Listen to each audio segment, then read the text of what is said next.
একদিকে ভেসে গেছে সারা বছরের ফসল, অন্যদিকে সুপেয় পানি ও খাদ্যের জন্য হাহাকার। টানা বর্ষণে ভারতের আসামের বন্যা পরিস্থিতির আবারও অবনতি হয়েছে। কোমর পানিতে হেঁটে চলাচল করছেন অনেকেই। কোথাও কোথাও নৌকাই একমাত্র ভরসা। মরিগাঁও জেলার বিস্তীর্ণ জমি ও বসতবাড়ি এখন পানির নিচে।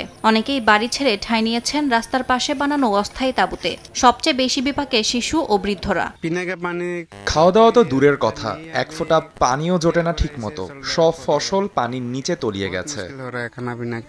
ভয়াবহ বন্যায় সাধারণ মানুষের পাশাপাশি বিপদের মুখে পড়েছে বন্যপ্রাণীরাও। কাজিরাঙ্গা ন্যাশনাল পার্কে আটকা পড়েছে বিরল গন্ডার। খাবার ও আশ্রয়ের খোঁজে বেরিয়ে এসেছে জঙ্গল থেকে। বন কর্মকর্তারা জানান, পরিস্থিতি পর্যবেক্ষণ করে কিছু পশুকে উঁচু জমিতে সরিয়ে নেওয়া হয়েছে।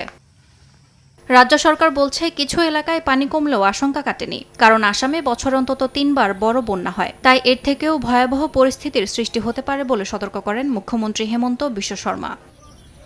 ইয়াসমিন অনন্যা, সময় সংবাদ।